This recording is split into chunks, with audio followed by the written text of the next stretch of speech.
നമ്മൾ ഫിഷിങ് കുറച്ചും കൂടിയും എളുപ്പത്തിലായിക്കോട്ടെ എന്ന് വിചാരിച്ച് പല പല പുതിയ സാധനങ്ങൾ പരിചയപ്പെടുത്തുമ്പോൾ അതിന് പച്ചത്തറികൾ കേട്ടുകൊണ്ടിരുന്ന എങ്ങനെ ഉണ്ടാവും? നമുക്കേറെ ഇഷ്ടപ്പെട്ട നമ്മുടെ സബ്സ്ക്രൈബേഴ്സ് കൂടി അതേ സാധനങ്ങൾ തന്നെ ഉപയോഗിച്ചോട്ടെ എന്ന് വിചാരിച്ചത് ഗീവ് അവേ ആയിട്ട് പ്രഖ്യാപിച്ച് നമ്മുടെ ചാനലിൽ കൂടി കൊടുത്താൽ അതിന് തെറി കേട്ട് കഴിഞ്ഞിട്ടുണ്ടെങ്കിൽ നമുക്ക് എങ്ങനെ ഉണ്ടാവും? അതൊക്കെയാണ് ഇപ്പോൾ സംഭവിച്ചുകൊണ്ടിരിക്കുന്നത്. ഈ ബ്രാവും ഈ റിയൽ വാരിയറും ഈ ലുക്കാനയും ഈ പ്രൊഗ്ഗി വാരിയറും ഈ ഉപയോഗിച്ച സാധനങ്ങൾ തന്നെ അല്ലാണ്ട് ഒരു ഷാഡ ഒരു ലൂറ എന്തെങ്കിലും ഒരു സാധനം എക്സ്ട്രാ ഇട്ടിട്ട് മീൻ പിടിക്കാൻ ഏതെങ്കിലും ഒരു യൂട്യൂബർ നിങ്ങളോട് പറഞ്ഞിട്ടുണ്ടോ? ആരെങ്കിലും നിങ്ങളോട് പറഞ്ഞിട്ടുണ്ടോ? അതിൻ്റെ ഇരട്ടി മീൻ കിട്ടും, പകുതി പണിയെടുത്താൽ മതി. പല പല നല്ല സാധനങ്ങൾ ഇവിടെ തന്നെ ഉണ്ട്. ഹായ് ഫ്രണ്ട്സ്, നമസ്കാരം. ഞാൻ Rexon. Welcome to my channel tackle frogs. അപ്പോൾ ടാക്കിൾ ഫ്ലോഗ്സിൻ്റെ പുതിയ വീഡിയോയുടെ എല്ലാ കൂട്ടരും സ്വാഗതം. ഇന്നത്തെ വീഡിയോ എന്ന് വെച്ചിട്ടുണ്ടെങ്കിൽ പ്രത്യേകിച്ച് ഒരു കാര്യം പറയാൻ വേണ്ടി ഉള്ളൊരു ചെറിയൊരു വീഡിയോ ആണ്. നമ്മുടെ ഈ അടുത്ത് നമ്മൾ ഒരു 1-2 ഷോപ്പുകളിൽ ചെറിയ ഷോർട്ട് വീഡിയോസ്, കുഞ്ഞു വീഡിയോസാണ് അത് ഇട്ടായിരുന്നു. അപ്പോൾ അതിൽ കണ്ടമാന കമൻറ്റ്സ് നമുക്ക് പേഴ്സണലായിട്ടും യൂട്യൂബിലും എല്ലാം വരുന്നുണ്ട്. നീ പ്രൊമോഷൻ ചെയ്യുന്നു, നീ മറ്റേത് ചെയ്യുന്നു, ഞാൻ ചെയ്യുന്നു. എന്ത് പ്രൊമോഷൻ ചെയ്യുന്നു? നമ്മൾ റിസൾട്ടുള്ള കുറച്ച് സാധനങ്ങൾ പരിചയപ്പെടുത്തി. അത് ചിലപ്പോൾ വില കുറഞ്ഞതായിരിക്കാം, ചിലപ്പോൾ പെട്ടെന്ന് മീനടിക്കാം. അത് ചിലപ്പോൾ നിങ്ങൾ ഉപയോഗിച്ചിട്ടുള്ള സാധനങ്ങളായിരിക്കും, നിങ്ങൾ കണ്ടിട്ടുള്ള സാധനങ്ങളായിരിക്കും. നിങ്ങൾ കണ്ടിട്ടുള്ള സാധാരണ ബ്രാൻഡുകളായിട്ടുള്ള ലുക്കാന, റിയൽ വാരിയർ, പൊഗ്ഗി വാരിയർ, അങ്ങനെ കുറേ എണ്ണം ഉണ്ട്. അതിലെല്ലാത്തും ബ്രാവോ, ഇതിലെല്ലാത്തിലും മീൻ അടിക്കുന്നുണ്ട്. അതിനാകെ ചെയ്യാനായിട്ട് 25,000 പേരുണ്ട്. ഈ ചെയ്യാത്ത സാധനങ്ങൾ ചെയ്യാനായിട്ട് ആരുമില്ല. നമ്മളത് ചെറുതായിട്ട് പരിചയപ്പെടുത്തി. അപ്പോൾ അതിന് 25,000 നേറ്റി കമൻറ്റ് കുഴപ്പമില്ല, നിങ്ങൾ നേറ്റി കമൻറ്റ് ഇട്ടോ. നമുക്ക് ഇംഗ്ലീഷ് സംസാരിക്കാനും ഇംഗ്ലീഷ് വായിക്കാനുള്ള പരിചയമൊന്നും നമുക്കില്ല. നമ്മൾ ആ സമയത്ത് നമ്മൾ മീൻ പിടിച്ചേർന്നുകൊണ്ട് പഠിക്കാൻ പോയത് മീൻ പിടിച്ചാൽ നമുക്ക് ഈ സൈസുള്ള യാതൊരുവിധ കഴിവുകളും നമുക്കില്ല. വിദ്യാഭ്യാസം എന്താണെന്ന് വെച്ചാൽ പപ്പയെന്ന് പറയേണ്ടി വരും. അതാണ് നമ്മുടെയൊക്കെ അവസ്ഥ. എന്നാൽ അത്യാവശ്യം നല്ല രീതിയിൽ ഞാൻ മീൻ പിടിച്ചിട്ടുണ്ട്. അതുപോലെ ഞാനൊരു ബിഗിനറായി ഉണ്ടാക്കാനാണ്. ഞാൻ ബേറ്റ് കാസ്റ്റിംഗ് യൂസ് ചെയ്യുന്നുണ്ട് 5 കൊല്ലമായിട്ടുള്ളൂ. സ്പിന്നിങ് യൂസ് ചെയ്യാൻ തുടങ്ങിയിട്ട് 3 കൊല്ലം 8 കൊല്ലമായിട്ടുള്ളൂ. നമ്മൾ അധികം കൊല്ലങ്ങളായി 15 കൊല്ലം 20 കൊല്ലമായ ആളുകൾക്ക് നമ്മുടെ വീഡിയോയിൽ വരുന്ന മണ്ട കമൻറ്റുകൾ ഇട്ട് വിഡ്ഢികളാവാണ്ട് പോകും. നിങ്ങൾ വലിയ വലിയ ചാനലുകൾ തേടി പോകും. നിങ്ങളുടെ റേഞ്ചിനനുസരിച്ചിട്ടുള്ള ചാനൽ പോയി കമൻറ്റ്. ഈ 2000-3000 സബ്ബുള്ള എൻ്റെ ചാനലിൽ കമൻറ്റ് നിങ്ങൾ ഇട്ടോ. നിങ്ങൾ ഡിലേറ്റാക്കി ഓടുന്നതിനാണ്. നമ്മളിതിനെ എല്ലാത്തിനും കൃത്യമായ ആൻസർ തരും. എനിക്കിത് വായിക്കാൻ അറിഞ്ഞാൽ റിപ്ലൈ തരാൻ ഏതായാലും കൊച്ചു വരെ നിങ്ങളത് വെയിറ്റ് ചെയ്യും. ഇല്ലെന്നുണ്ടെങ്കിൽ സൺഡേ നേറ്റി കമൻറ്റുകൾക്ക് എല്ലാത്തിനും ഇനി സൺഡേ ആയിരിക്കും മറുപടി. ഞായറാഴ്ച ഞാൻ കുത്തിയിരുന്നിട്ട് ഇതെല്ലാം വായിച്ചിട്ട് അപ്പം അടിച്ചടിച്ച മറുപടി വരും. പോസിറ്റീവ് കമൻറ്റുകൾ നമ്മൾ 48 മണിക്കൂറിനുള്ളിൽ വായിക്കും. പോസിറ്റീവ് കമൻറ്റ്, എൻക്വയറി, ഇതെല്ലാം നമ്മൾ 48 മണിക്കൂറിനുള്ളിൽ വായിച്ചിട്ട് നമ്മൾ റിപ്ലൈ. കാരണം വർക്കും ഫിഷിങ് രണ്ടും നമ്മൾ ഒരുമിച്ച് കൊണ്ടുപോകണം. എനിക്ക് ഫിഷിങ് പാഷൻ മാത്രമേ ഉള്ളൂ. മീൻ പിടുത്തമാണ് നമ്മുടെ മെയിൻ എയിം. മീൻ പിടിക്കുക, അത്രയും മാത്രമേ ഉള്ളൂ. ഫിഷിങ് നമ്മുടെ ട്രൈപ്പോടെ കൊണ്ട് കുത്തി വെക്കേണ്ട, വീഡിയോ കിട്ടിയില്ലെങ്കിൽ അത്രേ ഉള്ളൂ. അപ്പോൾ ഇതൊരു വന്ന ദിവസങ്ങളിൽ ഇതിൻ്റെ ഒരു എപ്പിസോഡ് ഉണ്ടാവും. ഒരു 4 എപ്പിസോഡ് 5 എപ്പിസോഡായിട്ട് ഞാൻ പിന്നെ വേറെ കുഴപ്പമുണ്ട്. നമ്മളെ പറ്റി പരിചയപ്പെടുത്തില്ല. വീഡിയോ തുടങ്ങുന്ന സമയത്ത് നമ്മൾ ഇൻട്രോ ഒന്നും കൊടുത്തിട്ടില്ല. നമ്മളെ പറ്റി പരിചയപ്പെടുത്തില്ല. കഴിഞ്ഞ ദിവസം ഉണ്ടത് ഷാണ് മാറ്റിയിട്ടുണ്ട്. ഈ ഒരു കുഞ്ഞു ഷാട് നിങ്ങളൊരു മനുഷ്യൻ കാണിച്ചതുണ്ടാവില്ല, ഒറ്റയടിക്ക് കീറിപ്പോവും. പക്ഷേ 1 കിലോ, 3/4 കിലോ, 2 കിലോ, 1.5 കിലോ റേഞ്ചുള്ള നാടനൊക്കെ അടിക്കുക. അതായത് നാടൻ എന്ന് വെച്ചാൽ ക്രോസ് ബ്രീഡ് ആണല്ലോ ഇപ്പോൾ മൊത്തം. അതൊക്കെ പടപെടാതെ ഇത് നിങ്ങൾ മനുഷ്യൻ പരിചയപ്പെടുത്തില്ല. ഇത് എവിടെയുണ്ട് നിങ്ങളോട് ആരും പറഞ്ഞു തരില്ല. മനസ്സിലായി? ആളുകൾക്ക് ഈ വീണ്ടും റീച്ച് കൈ പിടിച്ചതിന് മീൻ പിടിക്കണം. റിസൾട്ട് എന്നുള്ള സാധനം വേണ്ട ആൾക്ക്. അതാണ് സത്യം. അപ്പോൾ ഓക്കെ, നിങ്ങൾ വീഡിയോ ഒന്ന് കണ്ടു നോക്കി. ഇതിൻ്റെ പാർട്സ് ഞാൻ പല പല കാണ്ഡങ്ങളായിട്ട് നമ്മൾ നമ്മുടെ ഫിഷിങ്ങിൻ്റെ ഇടയിൽ കൂടി കാണിക്കുന്നതായിരിക്കും. ഓക്കെ,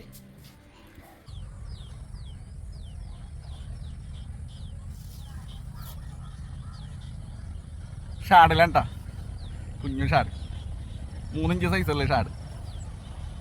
നമ്മൾ കഴിഞ്ഞ ദിവസം ഒരു കടയിൽ പോയിട്ട് അപ്പോൾ എനിക്ക് ഭയങ്കര തെറിയായിട്ട്, നീ എന്തിനാണോ ഇങ്ങനെ ഓരോ കടയിൽ നടന്ന് പ്രൊമോഷൻ ചെയ്യണം എന്ന് ഞാൻ ആ വീഡിയോ ഡിലീറ്റ് ചെയ്ത് കളഞ്ഞു. എനിക്കിനി കമൻറ്റിന് മറുപടി പറയാൻ നമുക്ക് വയ്യ. കാരണം നമുക്ക് ഈ ടെക്സ്റ്റ് ചെയ്യാമെന്ന് പറയാൻ പാടില്ലാത്തതുകൊണ്ട് നമുക്ക് കുറേ നേരം ഇതിൻ്റെ പുറകെ ഇരിക്കേണ്ടി വരും. ഷാഡ് എവിടെ ഇരിക്കണം നോക്കി.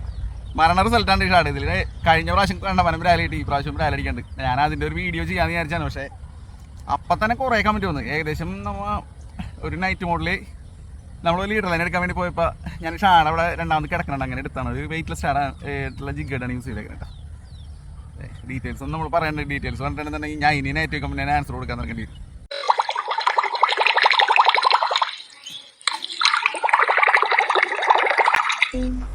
നമ്മൾ ഈ റബ്ബർ ഫ്രോഗിൻ്റെ വീഡിയോ എല്ലാം ആദ്യം ചെയ്തേക്കണം. കണ്ടമാനം തായ് ഫ്രോഗുകൾ നമ്മൾ കസ്റ്റം മെയ്ഡായിട്ട് ചെയ്തിട്ടുണ്ട്. ഈ തായ്ലാൻഡ് ഫ്രോഗുകളുടെ കോപ്പി വരച്ച് കൊടുത്തിട്ട് ചെയ്യിച്ചിട്ടുണ്ട്.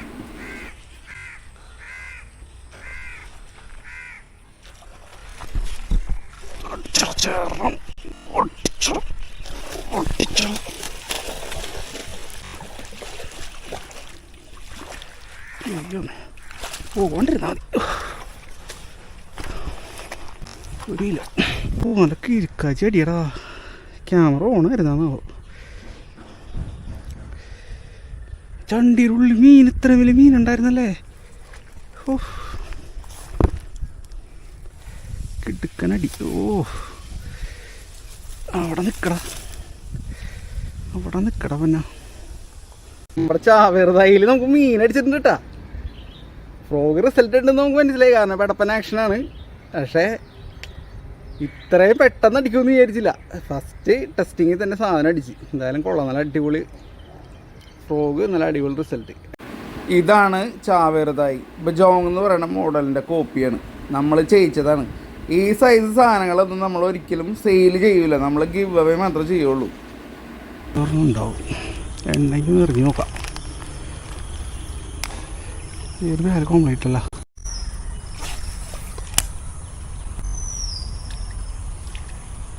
അവിടെ മീനിപ്പുണ്ടായിരുന്നു. ഈ തായുടെ പ്രത്യേകത നല്ല ആക്യുറേറ്റ് കാസ്റ്റിംഗ് ആണ്, ആവശ്യത്തിന് വെയിറ്റും ഉണ്ട്. കറക്റ്റ് മീനിൻ്റെ വായപ്പോയി വീഴും.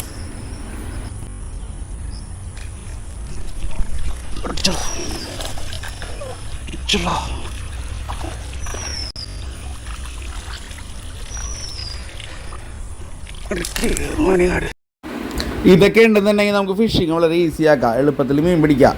പക്ഷെ പല ആളുകൾക്കും എളുപ്പത്തിൽ മീൻ പിടിപ്പിക്കണത് ആളുകൾക്ക് ഇഷ്ടമല്ല. ചില കടക്കാർക്കാണ്, ചില ആളുകൾക്കാണ്, ചില യൂട്യൂബേഴ്സിനാണ്, എനിക്കറിയില്ല. ആളുകൾക്ക് ഇത് മീൻ പിടിക്കാനും താല്പര്യമില്ല, വെറുതെ തെറി പറയാൻ മാത്രം ആളുകൾ. എനിക്കിതിന് മറുപടി പറയാൻ വയ്യ. ആഴ്ചയിൽ ദിവസം നമ്മൾ അതിന് വെച്ചിട്ടുണ്ട്. എങ്ങനെയാണ് മറുപടി? അതിന് മുമ്പ് കമൻറ്റ് ഡിലേറ്റ് ചെയ്തിട്ട് ഓടേന് ജീവനം കൊണ്ട് വായന്ന് കിട്ടുമെന്ന് അറിയാം നല്ല മറുപടി. അതുകൊണ്ട് തന്നെ ഇതണ്ട ഏകദേശം 3/4 കിലോ ആ റേഞ്ച് ഉണ്ട്, 800-700 ആ റേഞ്ച് ഉണ്ട്.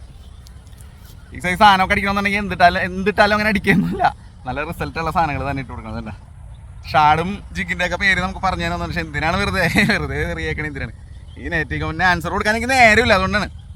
കാരണം നമുക്ക് ഒരു 8 മണിക്കൂർ 10 മണിക്കൂർ പണി പ്ലസ് 4 മണിക്കൂർ ഫിഷിങ്, അതാണ് നമ്മളുടെ ലക്ഷ്യം. ഫിഷിംഗ് ആണ് നമ്മളുടെ ലക്ഷ്യം, അല്ലാണ്ട് യൂട്യൂബ് അല്ല നമ്മുടെ ലക്ഷ്യം. നമുക്ക് ഫിഷിങ് ചെയ്യാൻ മീൻ പിടിക്കാം. പിന്നെ ഇതിൽ ഞാൻ വേറെ പണി എടുക്കില്ല, ട്രൈപോഡാണ് അവിടെ കുത്തി അവിടെ വെക്കും. വീഡിയോ കിട്ടിയാൽ കിട്ടിയില്ലെങ്കിൽ ഇപ്പോൾ വീഡിയോ കിട്ടിയില്ല. അത് 256 GB സ്പേസ് ഉള്ളത്, അതിൽ കൂടുതൽ വീഡിയോയിനുള്ളിൽ കിടപ്പുണ്ട്. അപ്പോൾ അതുകൊണ്ട് വീഡിയോ കിട്ടിയില്ല.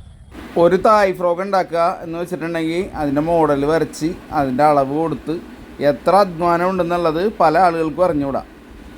അതാണ് നമ്മുടെ പല വീഡിയോസും വാച്ച് ചെയ്താൽ നിങ്ങൾക്ക് മനസ്സിലാവും എത്ര സിമ്പിളായിട്ടാണ് മീൻ അടിക്കണമെന്നുള്ളത്. അതായത് മീൻ അടിച്ച് വെട്ടി മിണുങ്ങയാണ് തായ് ഫ്രോഗിനെ, മനസ്സിലായോ? അമ്മാതിരി ആക്ഷനുള്ള തായ് ഫ്രോഗുകളാണ് നമ്മൾ ഉണ്ടാക്കിയേക്കണം. അല്ലാണ്ട് കണ്ട ചണകുണ നിങ്ങൾ കടകളിൽ മേടിക്കാൻ കിട്ടണ ഉണക്ക 500 രൂപ 600 രൂപ കൊടുക്കുന്ന തായ് ഫ്രോഗുകളല്ല. ഇട്ടാൽ മീൻ കിട്ടിയിരിക്കും, മീൻ അടിച്ചിരിക്കും, 100% കൺഫേമാണ്. അതിൻ്റെ ആക്ഷൻ്റെ വീഡിയോ അടക്കമാണ് നമ്മൾ സെയിൽ ചെയ്തുകൊണ്ട്. നമ്മളിപ്പോൾ ഇത് സെയിൽ ചെയ്യണേ ഇല്ല കേട്ടോ. ഞാൻ ഇനി തായ് ഫ്രോഗ് സെയിൽ ചെയ്യാൻ ഉദ്ദേശിക്കുന്നത്. കാരണം എല്ലാവരും മീൻ പിടിപ്പിച്ചിട്ട് എനിക്ക് അതൊരു ഗുണവും ഇല്ല. തെറി കണ്ടമാനം കേൾക്കണുണ്ട്. എന്ത് കാര്യത്തിനാണ് ഞാനിത് വെറുതെ അനാവശ്യമായിട്ട് തെറി കേൾക്കണം? നമുക്ക് വിദ്യാഭ്യാസമില്ല, ഇംഗ്ലീഷ് നമുക്ക് വായിക്കാനറിഞ്ഞൂടാ. നമുക്ക് കൊച്ചു വന്നിട്ട് വേണം ഓരോ കമൻറ്റിനും മറുപടി അയക്കാനായിട്ട്. കൊച്ചിനാണെന്നുണ്ടെങ്കിൽ അതിന് പഠിക്കാനുണ്ട്. അതിനെക്കൊണ്ട് ഞാൻ ഈ പേട്ടാപ്പാട്ട് ഇംഗ്ലീഷ് വായിപ്പിച്ച് അവനത് മലയാളത്തിൽ പറഞ്ഞു തന്ന് അതിൻ്റെ അർത്ഥം ഞാൻ മനസ്സിലാക്കി. പിന്നെ അത് ഗൂഗിൾ ട്രാൻസ്ലേറ്റർ വഴി അവൻ സംസാരിച്ച്. എന്ത് കാര്യത്തിനാണിത്? നമുക്കിന്നുള്ള നേരമൊന്നുമില്ല. നിങ്ങൾ എന്ത് കമൻറ്റ് വേണമെങ്കിലും ഇട്ടോ, ഞാൻ ആൻസർ തന്നേക്കാം. ഞായറാഴ്ച ആ ഒരു ദിവസം തരും. ഒരു കമൻറ്റ് പോലും ഡിലേറ്റ് ചെയ്ത് നിങ്ങൾ ഓടണ്ട, എല്ലാത്തിനും ഉത്തരം കിട്ടും. ഈ കാണുന്ന തായ് ഫ്രോഗാണ് നമ്മുടെ വയലറ്റ് തായ്. ഏകദേശം 40 ചില്ലാനും 50 ചില്ലാനും രാലടിച്ചിട്ടുണ്ട്. എല്ലാവരും മിണിങ്ങിയാണ് കിട്ടണം. ഡ്യുവൽ ആക്ഷനാണ് ഈ ഫ്രോഗിൻ്റെ പ്രത്യേകത. നിങ്ങൾ ഡ്യുവൽ ആക്ഷനുള്ള ജംപ് ഫ്രോഗ് കണ്ടിട്ടുണ്ടാവില്ല. ജമ്പ് ചെയ്തും വരും, വൈറ്റ് റിയാക്ഷനിലും വരും. സ്ലോവിൽ വലിക്കാം, ഫ്ലോട്ടിങ് ആണ് കേട്ടോ. ഇതാണ് നമുക്ക് ഫസ്റ്റ് ടൈമായിട്ട് കിട്ടിയ jump frog, green jump frog. അക്കരക്ക ജംപ് ഫ്രോഗിൻ്റെ കുഞ്ഞ് സൈസാണിത്. ഇതിൻ്റെ പ്രത്യേകത എന്താണെന്ന് വെച്ച് കഴിഞ്ഞിട്ടുണ്ടെങ്കിൽ ബ്രാല് എവിടെ ഉണ്ടെങ്കിലും, നാടൻ ബ്രാല് എവിടെ ഉണ്ടെങ്കിലും ഒന്ന് അടിക്കും. ഒടുക്കത്തെ കാസ്റ്റിംഗ് ഡിസ്റ്റൻസാണ് ഇതിൻ്റെ പ്രത്യേകത. ഫസ്റ്റ് മീനാണ് കേട്ടോ ഈ ഫ്രോഗ് ഇറക്കിയാലുള്ള ഫസ്റ്റ് മീനാണത്. കടയുടെ പേര് ഇപ്പോൾ കുറച്ച് നെഗറ്റീവ് കമൻറ്റ് ഇട്ടവന്മാർക്ക് മനസ്സിലായിട്ടുണ്ടാവും. കാരണം അവന്മാർ കൊണ്ട് പേഴ്സണലൊക്കെ ആയിട്ട് മെസ്സേജ് അയക്കണേ, എന്നെ കൊണ്ട് വയ്യ ഈ പേഴ്സണൽ മെസ്സേജൊക്കെ വായിച്ച് മറുപടി. ആർക്കാണ് ഇതിനൊക്കെ നേരം ഈ കമൻറ്റിന് മറുപടി കൊടുക്കാൻ? അത് നെഗറ്റീവ് കമൻറ്റ് എന്ന് വെച്ചാൽ പോസിറ്റീവ് കമൻറ്റ് എന്ന് വെച്ചിട്ടുണ്ടെങ്കിൽ ഒറ്റ ചോദ്യം ഉണ്ടാവുള്ളൂ. ചേട്ടന് ഉപയോഗിച്ച ബ്രൈഡ് ഏതാ, ചേട്ടന് ഉപയോഗിച്ച ലൂറ് ഏതാ, അത് മാത്രം പറഞ്ഞാൽ മറ്റേന്ന് വെച്ചിട്ടുണ്ടെങ്കിൽ നമ്മൾ ആദ്യകാലം പോലെ നമ്മൾ ബ്രാല് പിടിക്കാൻ കാരണക്കാരനായ ആൾ മുതൽ ഇപ്പോൾ നമ്മൾ പറഞ്ഞു കൊടുക്കേണ്ടി വരും. അങ്ങനത്തെ ആദ്യം കമൻറ്റൊക്കെ ആണല്ലോ. എങ്ങനെയായിരുന്നു കുത്തണമെന്നാവോ ഈ ഒരു പാരഗ്രാഫൊക്കെ? എന്നെ കൊണ്ട് പറ്റണില്ല, ഞാനതാണ് ആ പരിപാടി നിർത്തിയത്. എന്നെ കൊണ്ട് പോയി ഈ സാധനത്തിന് മറുപടി കൊടുക്കാനായിട്ട്. നമുക്ക് ഇതുപോലെ നടന്ന് നല്ല കിടക്കുന്ന സാധനങ്ങൾ നമുക്ക് പിടിച്ചാൽ മതി. അത് ട്രൈപോഡിൽ നമ്മൾ ക്യാമറ കുത്തി വെക്കും, വീഡിയോ കിട്ടിയാൽ കിട്ടി, ഇല്ലെങ്കില്ല. അത്രേ ഉള്ളൂ. ഒരുത്തൻ നിനക്ക് സ്പിന്നിങ് റോഡിൽ മീൻ പിടിച്ച് കാണിക്കാമോ എന്ന് ചോദിച്ചുകൊണ്ടാണ് നമ്മൾ ഈ സ്പിന്നിങ് റോഡ് എടുത്തത് കേട്ടോ. എന്ന് വെച്ചാൽ സ്പിന്നിങ് റോഡ് വേറെ ആൾക്കൊണ്ട് എടുത്താണ്. കുറേ സ്പിന്നിങ് റോഡ് വീട്ടിലിരിപ്പുണ്ട്. എന്നാലും ഞാൻ ഇതിൽ തന്നെ ഒരെണ്ണം പിടിക്കണമെന്ന് വിചാരിച്ചിരുന്നല്ല. അത്യാവശ്യം നല്ല ലൈറ്റ് സ്റ്റിക്കാണ്, കാസ്റ്റിംഗ് ഉണ്ട്, നന്നായിട്ട് വളയും മീൻ അടിച്ചാൽ ഒരു രസമാണ് ഇതിൽ പിടിക്കാനായിട്ട്. ടിക്കറ്റ് കേട്ടാ മേടിച്ച കട പറയാനില്ല, നമ്മൾ പ്രാവശ്യം പറഞ്ഞിട്ടുണ്ട്, വീഡിയോ ഉണ്ടാവും. അല്ലെങ്കിൽ ഇപ്പോൾ ജോസ് റോഗ് ഇവിടെ ഇല്ലാത്ത സാധനമൊന്നുമല്ല. ജോസ് റോഗ് എവിടെ ഇരിപ്പുണ്ടെന്ന് എനിക്കറിയാം. ജോസ് റോഗ് നിങ്ങൾ ജീബിൻ്റെ പ്രൊഫൈലിലേക്ക് നോക്ക്, ഫേസ്ബുക്കിൽ കാണാം. എന്നോട് ചെന്നപ്പോൾ തന്നെ ചോദിച്ചു നീ ജോസ് ഉപയോഗിക്കണ്ട. ഞാൻ ജോസ് ഉപയോഗിക്കണ്ട, നിനക്ക് ജോസ് തന്നെ വേണം. ഞാൻ പറഞ്ഞു ജോസ് എൻ്റെ കയ്യിലുണ്ട്, കുഴപ്പമില്ല, നിനക്ക് ഞാനൊരു ജോസ് ഞാൻ തരും എന്നാണ് പറഞ്ഞേക്കണം. ജോസ് അയാളുടെ കയ്യിലുണ്ട്, അയാളെ ഇറക്കി കളിക്കൂല. കാരണം എന്താ വെച്ചിട്ടുണ്ടെങ്കിൽ അയാളുടെ കയ്യിൽ നിന്ന് അയാൾക്ക് ഇട്ട് പണിതവന്മാർ തന്നെ അയാളുടെ നിന്ന് പോയിട്ട് ലൂറുകൾ മേടിക്കും. ലൂറുകൾ മേടിച്ചിട്ട് പുള്ളിക്ക് ഇട്ടേനെ പണി, അത് പുള്ളിക്കറിയാം. അതുകൊണ്ട് തന്നെ പുള്ളി ഫോൺ കോൾ പോലെ ഒരു 10 പ്രാവശ്യം നോക്കിയിട്ടാണ് എടുക്കണേ. ഞാനൊക്കെ ഒരു 25,000 പ്രാവശ്യം വിളിച്ചപ്പോൾ പുള്ളി എടുക്കില്ല, ഒരുമാതിരി പെട്ടെന്ന് പുള്ളി എടുക്കില്ല. പക്ഷേ കാര്യമുണ്ട്, വളരെ നല്ല റിസൾട്ടുള്ള കണ്ടമാന സാധനങ്ങൾ അവിടെ ഉള്ളതുകൊണ്ട് നമുക്ക് പല കാര്യങ്ങളിലും പുള്ളിനെ ആശ്രയിക്കേണ്ടി വരും. കാരണം നമുക്കെന്ന് വെച്ചാൽ എനിക്ക് മനസ്സിലായ കാര്യം എന്ന് വെച്ചാൽ അവിടെ കിടക്കുന്ന തവളകളെ എത്ര എണ്ണം ഓൺസീഡ ബസ് വെയിറ്റ്, വീട്ടിലെ സുഖമുള്ള ഓൺസീഡ ബസ് വെയിറ്റ്, വാഹ എവിടെയാണെങ്കിലും പറഞ്ഞൊന്നടിക്കും. നിങ്ങൾ ഈ സാധനം തായ്ലാൻഡ് ഐറ്റംസ് ഒന്നും എങ്ങനെ തപ്പണ്ട, ജിബിനായിട്ട് ഒന്ന് കോൺടാക്ട് ചെയ്തിട്ടുണ്ടെങ്കിൽ നിങ്ങൾക്ക് പല സാധനങ്ങളും കിട്ടും. കിട്ടാത്ത പല സാധനങ്ങളും, കേരളത്തിൽ കിട്ടാത്ത പല സാധനങ്ങൾ അയാൾ അത്യാവശ്യം തായ്ലാൻഡിൽ പോയി ട്രാവൽ ചെയ്ത് മീൻ പിടിക്കാൻ മനുഷ്യനാണ്. അയാളെ കട അത്യാവശ്യം കുറച്ചധികം കൊല്ലങ്ങളായി നിൽക്കാൻ അറിയാലോ. ഇത് അടിച്ച കടയുടെ പേര് നമ്മൾ പറയണില്ല,